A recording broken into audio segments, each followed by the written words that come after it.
মধ্যপ্রাচ্যের চলমান সংঘাতের মধ্যে ইরানের পাশে দাঁড়ানোর ঘোষণা দিয়েছে চীন।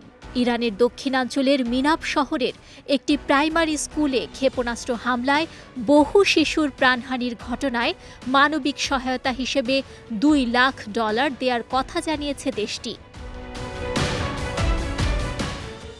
বার্তা সংস্থা এএফপির প্রতিবেদনে জানানো হয়েছে, যুদ্ধের শুরুতেই ওই স্কুলে হামলার জন্য যুক্তরাষ্ট্র ও ইসরায়েলকে দায়ী করেছে তেহরান। ইরানের গণমাধ্যমের দাবি, হামলায় নিহতদের মধ্যে বেশিরভাগই শিশু এবং অন্তত 165 জনের জানাজা অনুষ্ঠিত হয়েছে।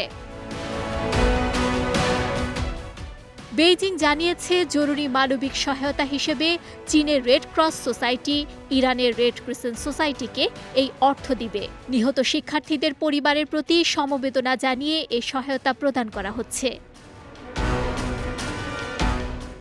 চীনের পররাষ্ট্র মন্ত্রণালয়ের মুখপাত্র গুয়ো জিয়াকুন বলেন, স্কুল ও শিশুদের উপর হামলা আন্তর্জাতিক মানবাধিকার আইনের গুরুতর লঙ্ঘন এবং এটি মানবিক মূল্যবোধেরও পরিপন্থী। অন্যদিকে নিউ ইয়র্ক টাইমসের এক প্রতিবেদনে বলা হয়েছে, যুক্তরাষ্ট্রের প্রাথমিক সামরিক তদন্তে ধারণা করা হচ্ছে, লক্ষ্য নির্ধারণে ভুলের কারণে একটি মার্কিন টমাহক ক্ষেপণাস্ত্র স্কুলটিতে আঘাত এনেছিল। তবে ইসরায়েল এই হামলায় জড়িত থাকার বিষয়টি অস্বীকার করেছে। বিজয় টিভি নিউজ ডেস্ক।